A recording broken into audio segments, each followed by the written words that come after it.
Hello friends, नमस्कार and once again welcome to my channel spreading Gyan. एक बार फिर से हाजिर हूँ दोस्तों आप लोगों के लिए लेकर आज का करंट अफेयर। दोस्तों, अगर आप लोगों को मेरा वीडियो पसंद आ रहा है तो प्लीज़ लाइक शेयर और सब्सक्राइब ज़रूर करें। और दोस्तों, वीडियो पूरा देखें, तभी आप लोगों को कुछ आउटपुट मिलेगा। चलते हैं दोस्तों सीधा आज के करंट अफेयर पे। बात करते हैं दोस्तों, आपके यहाँ पे टीबी इंडेक्स रिपोर्ट जारी हुई है 2022 में। टीबी इंडेक्स रिपोर्ट जो है वो 2022 की आई हुई है, अभी जस्ट रिलीज हुई है दोस्तों। तो उसमें जो राजस्थान का स्थान कौन सा है, राजस्थान चौथे नंबर पे है दोस्तों। राजस्थान फोर्थ नंबर पे है। ठीक है, परफॉर्मेंस जो है, परफॉर्मेंस जिसकी अच्छी रहती है वो हायर उतना ही रहता है दोस्तों। राजस्थान 2019 में जब ये रिपोर्ट आई थी तो उसमें राजस्थान 19वें स्थान पर था। इसका मतलब राजस्थान में सुधार हुआ है टीबी रिपोर्ट्स में। टीबी के अंदर जो फैसिलिटीज़, टीबी के रोगियों को जो फैसिलिटीज़, जो सुविधाएं दी जाती है, उसी बेस पे ये इंडेक्स रिपोर्ट और कितने टीबी के पेशेंट हैं उस पर्टिकुलर उसमें। और यह दोस्तों कितना, यह 20 राज्यों में हुआ था, तो उनमें जो है अभी राजस्थान चौथे नंबर पे है दोस्तों। यह कौन जारी करता है, तो यह आपका भारत का जो हेल्थ मिनिस्ट्री है, जो स्वास्थ्य मंत्रालय है, वो है जारी करता है। और नंबर 1 पे दोस्तों कौन है, तो फर्स्ट आपका है कौन, हिमाचल प्रदेश। कौन है, हिमाचल प्रदेश। और नंबर 4 पे कौन है दोस्तों, राजस्थान है। हम लोग नंबर 4 पे है। आगे चलते हैं, बात करते हैं दोस्तों, आपके यहाँ पे बर्ड फेस्टिवल स्टार्ट हुआ है। अभी कल ही उसका क्या हुआ है, स्टार्ट हुआ है दोस्तों। कल वो स्टार्ट हुआ है। कहाँ पे स्टार्ट हुआ है, तो उदयपुर के गोल्डन पार्क में। कहाँ पे दोस्तों, उदयपुर के गोल्डन पार्क में आपका बर्ड फेस्टिवल शुरू हुआ है दोस्तों। ठीक है, किसने स्टार्ट किया है, तो बर्ड आपके ये राजस्व मंत्री है रामलाल जी। रामलाल जी ने इसका शुभारंभ किया है, रामलाल जी। ठीक है, उन्होंने इसका शुभारंभ किया है। 3 दिन का है दोस्तों। कब से कब, 20 से 22 जनवरी तक चलेगा। कहाँ पे, उदयपुर में गोल्डन पार्क में दोस्तों। कौन सा है ये आपका 9th एडिशन है। कौन सा, 9th एडिशन है दोस्तों ये। ठीक है, वर्ष में हर वर्ष होता है दोस्तों। चलिए, उदयपुर से रिलेटेड और कुछ फैक्ट्स पढ़ लेते हैं। उदयपुर में और कौन कौन से उत्सव होते हैं बर्ड फेस्टिवल के अलावा। उदयपुर में और कौन कौन से फेस्टिवल होते हैं दोस्तों। उदयपुर में क्या है, आपका एक होता है मेवाड़ महोत्सव। क्या होता है दोस्तों, उदयपुर में आपका मेवाड़ महोत्सव होता है। एक आपका दोस्तों गौरी उत्सव होता है, गौरी। ठीक है, मेवाड़ महोत्सव कब होता है, होली के आसपास होता है, चैत्र के महीने में होता है। ठीक है, होली से जस्ट 2-3 दिन पहले ही मतलब ये ख़त्म हो जाता है, चैत्र के महीने में होता है दोस्तों। ठीक है, इसी दौरान जो होता है, क्या होता है, गणगौर उत्सव भी होता है, फेमस वहाँ का। गौरी, इसमें आपको मैं पहले ही बता चुका हूँ, 40 दिन के आसपास जो होते हैं, वो पुरुष जो होते हैं वो नंगे पैर रहते हैं, उपवास वगैरह करते हैं। और ये आप बेसिकली उदयपुर, राजसमंद, प्रतापगढ़ और इन जिलों के अंदर मनाया जाता है दोस्तों। एक आपके यहाँ पे क्या होता है, उदयपुर में एक दशा माता, क्या, दशा माता उत्सव होता है। यह जो शीतला अष्टमी होती है उसके जस्ट 2 दिन बाद में शुरू होता है दोस्तों, दशा माता। एक आपके यहाँ पे होता है लेक फेस्टिवल।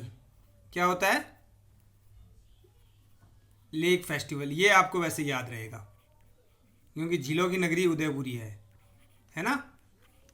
एक आपके लेक फेस्टिवल होता है दोस्तों। और क्या होता है, एक होता है आपका वर्ल्ड म्यूजिक फेस्टिवल होता है। वर्ल्ड म्यूजिक फेस्टिवल होता है, ये भी यहीं पे होता है दोस्तों। यहाँ पे मेले भी लगते हैं कुछ, हरियाली अमावस्या का मेला लगता है। ठीक है, शिल्प ग्राम मेला लगता है। तो ये था आपका उदयपुर का। उदयपुर में क्या है, आपका सज्जनगढ़ अभयारण्य भी है दोस्तों। सज्जनगढ़ बायोलॉजिकल पार्क है ना आपका उदयगढ़ में, उदयपुर में। चलिए अगला दोस्तों, राज्य क्रीड़ा परिषद ने किसके साथ, अभिनव बिंद्रा फाउंडेशन ट्रस्ट के साथ एक एमओयू किया है, जिसमें जो चोटिल खिलाड़ी होंगे ना उनकी निःशुल्क सर्जरी की जाएगी। किसके साथ एमओयू किया है, अभिनव बिंद्रा फाउंडेशन ट्रस्ट के साथ दोस्तों। आगे बात करते हैं, आपके यहाँ पे राष्ट्रीय युवा पुरस्कार कुलदीप वर्मा को मिला है। किसको? राजस्थान के कुलदीप वर्मा को। किस लिए मिला है? 2019-20 में समुदाय में, सोशल में उत्कृष्ट, सोशली इन्होंने उत्कृष्ट काम किए थे, अच्छे काम किए थे, उसके लिए आपको यह कुलदीप वर्मा जी को मिला है दोस्तों। राष्ट्रीय युवा पुरस्कार क्या है? राष्ट्रीय युवा पुरस्कार। आगे हम बात करेंगे युवा साहित्य पुरस्कार की, वो किसको मिला हुआ है? तो वो अभिषेक को मिला हुआ है, और आगे बात करेंगे। अभी यहाँ पे राष्ट्रीय युवा पुरस्कार मिला हुआ है, किसको मिला हुआ है? तो कुलदीप वर्मा जी को मिला है दोस्तों, ठीक है। और ये किसके, कहाँ पे मिला है? तो यह दोस्तों आपका 26वां राष्ट्रीय युवा पुरस्कार था। कौन सा? 26 राष्ट्रीय युवा पुरस्कार। कहाँ पे हुआ था? कर्नाटक के हुबली में। कहाँ पे? कर्नाटक के हुबली, हुबली में धारवाड़ करके एक जिला है, वहां पे हुआ था दोस्तों। चलिए आगे बात करते हैं दोस्तों। अभी G20, ji stands for global, global 20 क्या है? 20 जो ये देशों का समूह है, इसमें 19 कंट्री है और एक यूरोपियन यूनियन है, जो यूरोपियन संघ है दोस्तों। उसको मिला के ये G20 का जो है वो एक इकाई बनी हुई है। इसकी जो 2023 में ये कहाँ पे होने वाला है? G20 समिट दोस्तों 2023 में ये भारत में होगा। अध्यक्षता इसकी कौन कर रहा है इस बार? भारत इसका संचालन करेगा, आयोजन, ठीक है। कहाँ पे होगा? दिल्ली के प्रगति मैदान में होगा, दिल्ली के प्रगति मैदान में दोस्तों। 2022 में कहाँ हुआ था? तो 2022 में आप याद रखिए इंडोनेशिया में हुआ था। और 2023 में कहाँ होगा? तो अभी 2023 में यह अपने प्यारे भारत में होगा, ठीक है, ओके। इसकी थीम क्या रखी है दोस्तों? तो इसकी थीम है आपकी वसुधैव कुटुंबकम। क्या है? वसुधैव कुटुंबकम, मतलब पूरा संसार एक घर है, एक परिवार है, वसुधैव कुटुंबकम। हम यहाँ पे क्यों बात कर रहे हैं इतना इसका डिटेल में? इसलिए बात कर रहे हैं दोस्तों क्योंकि ये इसमें से जो पहली बार राजस्थान के अंदर भी इसके कुछ जो है वो पार्ट्स जो होंगे वो राजस्थान में भी संचालित होंगे दोस्तों। सबसे पहला पार्ट जो है इसका इनॉग्रेशन हुआ था आपका, उसका नाम था शेरपा सम्मेलन, उदयपुर में हुआ था। तो G20 का शेरपा सम्मेलन कहाँ पे हुआ था? तो आपके उदयपुर में हुआ था। कहाँ पे? आपके उदयपुर में हुआ था। तो ये आपसे क्वेश्चन पूछा जा सकता है कि G20 का शेरपा सम्मेलन उदयपुर में हुआ था। अगला आपका इसके जो रोजगार कार्य समूह है, जो रोजगार कार्य समूह है इसके अलग अलग समूह है, रोजगार कार्य समूह, वित्त समूह, शिक्षा समूह, अलग अलग ना। तो जो रोजगार वाला कार्य समूह है इसकी बैठक कहाँ पे होगी? जोधपुर में होगी। कहाँ पे? जोधपुर में। 2 से 3 फरवरी को जोधपुर में होगी। आपको 2 से 3 या 2 से 4 लिखा हुआ मिलेगा आपको कहीं कहीं, ठीक है। तो जहाँ तक मैंने डिटेल में और G20 की उस साइट से जाके देखा है, 2 से 3 फरवरी जोधपुर में होगा दोस्तों। उसके बाद में जयपुर में होगा एक वाणिज्य एवं निवेश मंत्री समूह की बैठक होगी। यह आपकी अगस्त में होगी, 21 से 25 अगस्त जब होगी तभी देखेंगे। परंतु आप याद रखिए फिलहाल कि शेरपा सम्मेलन उदयपुर में हुआ था, इनॉग्रेशन हुआ था इसका, और इसके बाद में रोजगार कार्य समूह की बैठक जोधपुर में होगी।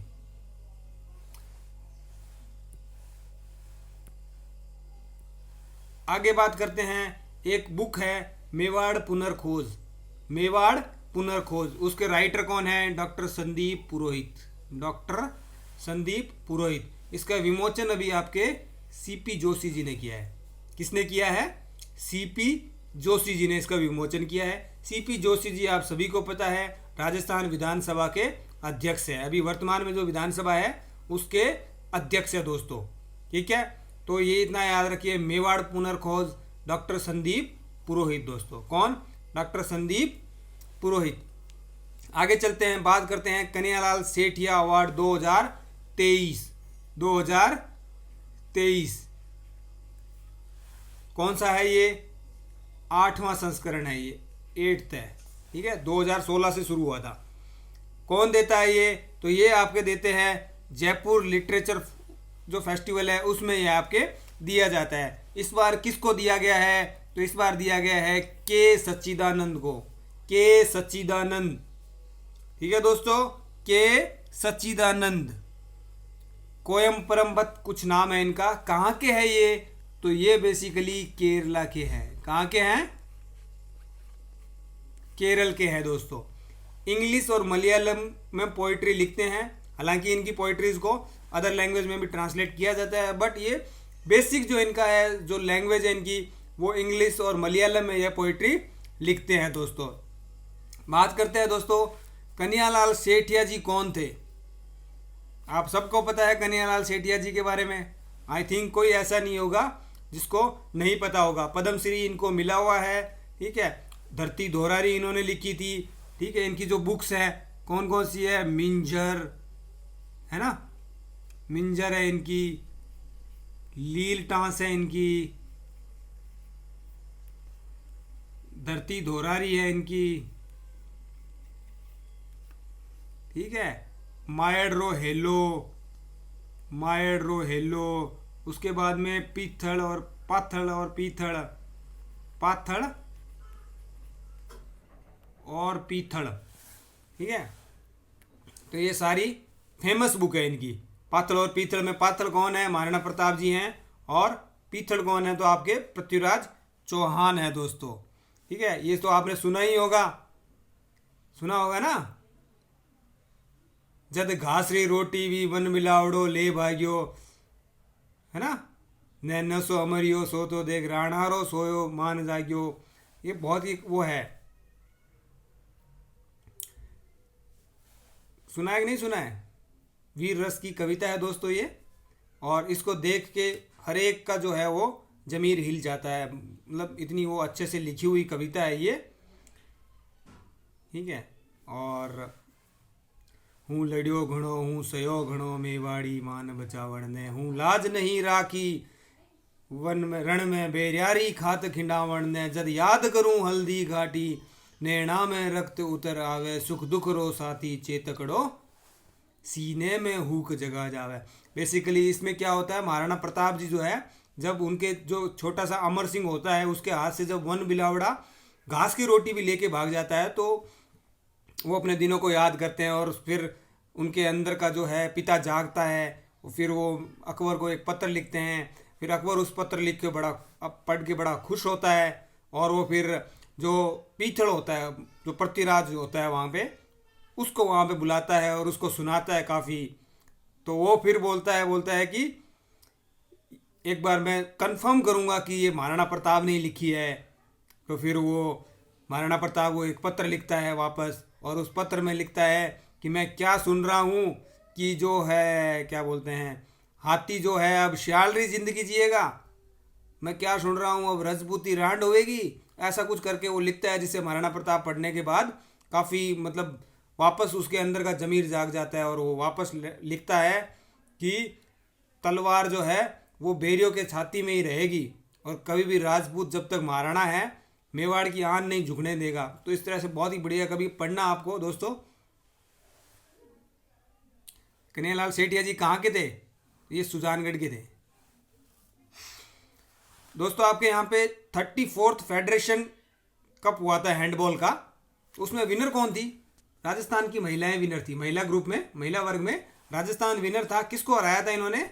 हरियाणा को हराया था। किसको हराया था? हरियाणा को हराया था दोस्तों। कब हुआ था ये? 10 से 13 जनवरी को हुआ था। 10 से 13 रिसेंटली हुआ है, तो पूछा जा सकता है कहाँ पे हुआ था? करौली महावीर जी, करौली महावीर जी। महावीर जी के बारे में आपको पता होगा, यहाँ की लठमार होली फेमस है। यहाँ की एक लड़की है ऋषिका है दोस्तों, 8 वर्ष की, उसको पोर्ट्रेट आर्टिस्ट अवार्ड मिला हुआ है। तो ये था दोस्तों आज का आपका करंट अफेयर। अभी दोस्तों ये रिसेंट करंट तो नहीं है वैसे, परंतु ये कुछ बुक्स है दोस्तों। हमने कन्हैयालाल सेठ जी के बारे में पढ़ लिया है, हमने आपके ये पढ़ लिया है कि कन्हैयालाल सेठ जी अवार्ड किसको मिला हुआ है? सच्चिदानंद जी को मिला है दोस्तों। आपकी एक बुक पढ़ी थी हमने, मेवाड़ पुनर्खोज, तो मैंने सोचा कि कुछ बुक्स के नाम भी आपके लिए लिख देता हूँ दोस्तों, सो दैट आपको याद हो जाएगा। उमादे पुस्तक के लेखक कौन है? तो ये फतेह सिंह भाटी जी है। कौन है? फतेह सिंह भाटी जी। आपसे मैच करवाने के लिए पूछा जा सकता है ये क्वेश्चन। एक ये जरूर आप याद रखिएगा, बाकी कुछ याद रखे ना रखे। पचरंगी चोला पहन सखी रे, क्या? पचरंगी चोला पहन सखीरे दोस्तों। कौन है? माधव हाड़ा। माधव हाड़ा आपने याद किया होगा, काफ़ी बार याद किया होगा। इनको कौन सा 32वां बिहारी पुरस्कार मिला है। ठीक है, अगला है दोस्तों, क्या है? अनाण। अनाण के लेखक कौन है? आशीष पुरोहित। इनको क्या है? युवा साहित्य पुरस्कार मिला था 2022 में।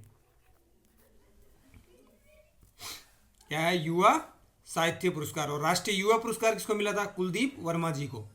आगे आपके कड़वे करेले कौन है? सरवत खान। इनको क्या मिला है? 2022 में एडी राही पुरस्कार मिला हुआ है। एडी राही पुरस्कार। तो ये सारी इंपॉर्टेंट थी, इसीलिए मैं आपको लिख के लेके आ गया हूँ दोस्तों। तो ये था दोस्तों आज का करंट अफेयर्स। मिलते हैं कल फिर करंट अफेयर के साथ। और दोस्तों कल मैं आपके लिए एक टॉपिक और लेके आऊँगा, और टॉपिक का नाम है दोस्तों राजस्थान की जनगणना। कल हम जनगणना पढ़ेंगे और राजस्थान के प्रतीक पढ़ेंगे। राजस्थान के प्रतीक चिन्ह जो भी हैं वो पढ़ेंगे दोस्तों, डिटेल में पढ़ेंगे। एक बार पढ़ेंगे और वन फॉर लाइफ टाइम दोस्तों। एक बार पढ़ लेंगे, आप कभी भूलोगे नहीं, ये मेरी गारंटी है। ओके दोस्तों, please like share and subscribe my channel. और दोस्तों मैंने अपना चैनल जो है वो टेलीग्राम में भी स्टार्ट किया है, तो मेरे चैनल को टेलीग्राम पे भी सब्सक्राइब करिए। स्प्रेडिंग ज्ञान 29 दोस्तों। ठीक है, मिलते हैं कल, तब तक के लिए गुड नाइट, कीप एंजॉइंग दोस्तों।